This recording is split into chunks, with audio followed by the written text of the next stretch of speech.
অগ্রণী super saving স্কিমের সুদের হার বা মুনাফার হার হবে হচ্ছে 6%। সেভিংস হিসাবের মুনাফার হার থেকে 3% বেশি হবে। বাংলাদেশি যে কোনো নারী পুরুষ চাইলেই কিন্তু এই সুপার সেভিংস স্কিমটাতে হিসাব খুলতে পারবে। 20,000 টাকা দিয়েই কিন্তু এই অগ্রণী সুপার সেভিংস স্কিমটাতে হিসাব খোলা যাবে।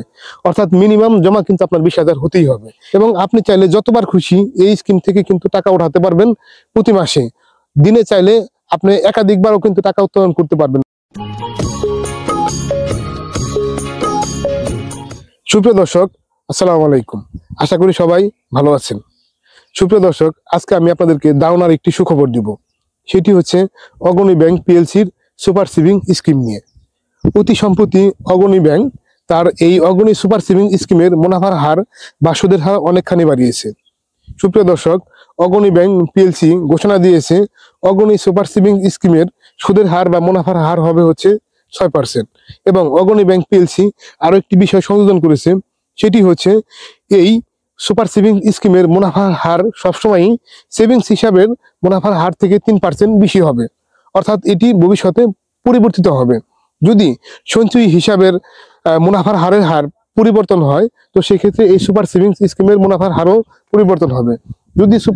যদি সেভিংস হিসাবের মুনাফার হার ভবিষ্যতে বাড়ে, তাহলে সুপার সেভিংস স্কিমের মুনাফার হারও বাড়বে। আর যদি ভবিষ্যতে কমে, তাহলে সুপার সেভিংস স্কিমের হারও কমবে।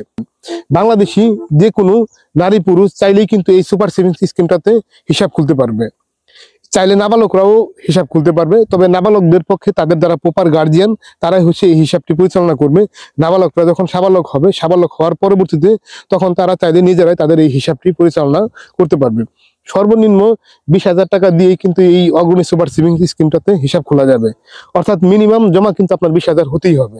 এবং এই অগ্রণী ব্যাংকের সুপার সেভিং স্কিমটাতে এই মুনাফা পাওয়ার ক্ষেত্রে আপনাদেরকে সবসময় কমপক্ষে 20,000 টাকা ব্যালেন্স রাখতেই হবে। অর্থাৎ কখনোই আপনি 20,000 টাকার নিচে ব্যালেন্স কিন্তু আনতে পারবেন না। যদি আপনি 20,000 টাকার নিচে ব্যালেন্স আনেন, তো সেক্ষেত্রে আপনি কিন্তু সে মাসের সুদটা বা মুনাফাটা পাবেন না। অর্থাৎ সুদ বা মুনাফা পাওয়ার ক্ষেত্রে প্রথম শর্তই হচ্ছে আপনাকে এই সুপার সেভিংস স্কিমে সবসময় আপনাকে কমপক্ষে 20,000 টাকা রাখতেই হবে। এবং আপনি চাইলে যতবার খুশি এই স্কিম থেকে কিন্তু টাকা উঠাতে পারবেন প্রতি মাসে। দিনে চাইলে আপনি একাধিকবারও কিন্তু টাকা উত্তোলন করতে পারবেন। অর্থাৎ আপনি কিন্তু চলতি হিসাবের মতোই কিন্তু এই স্কিম থেকে টাকা পয়সা উত্তোলন করতে পারবেন।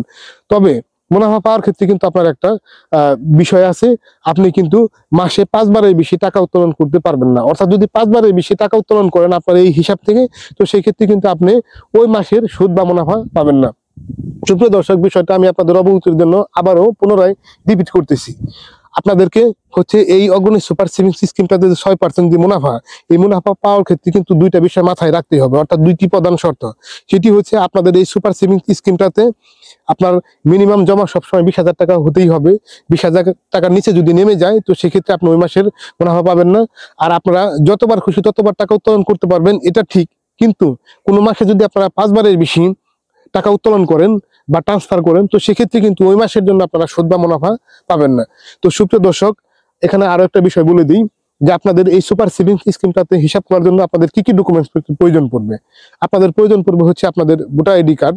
ভোটার আইডি কার্ড যদি আপনাদের না থাকে, তো সেক্ষেত্রে আপনারা হচ্ছে অন্য কোনো আইডি কার্ড, যেমন হচ্ছে জন্ম নিবন্ধন বা ড্রাইভিং লাইসেন্স বা পাসপোর্টের ফটোকপি, এগুলো দিয়ে কিন্তু আপনারা এই হিসাবটি খুলতে পারবেন। আপনাদের 2 কপি পাসপোর্ট সাইজের ছবির প্রয়োজন পড়বে এবং আপনাদেরকে একজন নমিনি নিযুক্ত করতে হবে। নমিনিরও প্রয়োজন পড়বে হচ্ছে ভোটার আইডি কার্ড বা এনআইডি কার্ড।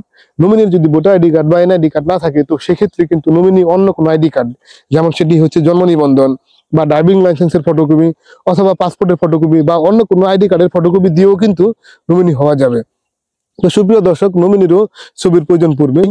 এই হিসাব কিন্তু যৌথ নামে খোলার সুযোগ নাই। অর্থাৎ 2 জন বা 3 জনের নামে কিন্তু এই হিসাবটি খোলার সুযোগ নেই এবং কোনো প্রতিষ্ঠানও কিন্তু এই হিসাব খুলতে পারবে না। অর্থাৎ কেবলমাত্র একজন ব্যক্তি, ইন্ডিভিজুয়াল চাইলে বাংলাদেশে একজন নাগরিক, নারী পুরুষ সবাই কিন্তু এই হিসাবটি খুলতে পারবে। কোনো প্রতিষ্ঠান হিসাব খুলতে পারবে না, যৌথ নামে এই হিসাবটি খোলা যাবে না। এবং একজন ব্যক্তি অগ্রণী ব্যাংকের যে কোনো শাখায় একটি হিসাব খুলতে পারবে। অর্থাৎ একজনের নামে একটা হিসাবই খোলা যাবে, একাধিক হিসাব খোলা যাবে না। সুপ্রিয় দর্শক, আশা করি বিষয়টি আপনারা বুঝতে পেরেছেন। ভিডিওটি আপনাদের কেমন লাগলো আমাদেরকে কমেন্ট করে জানাবেন।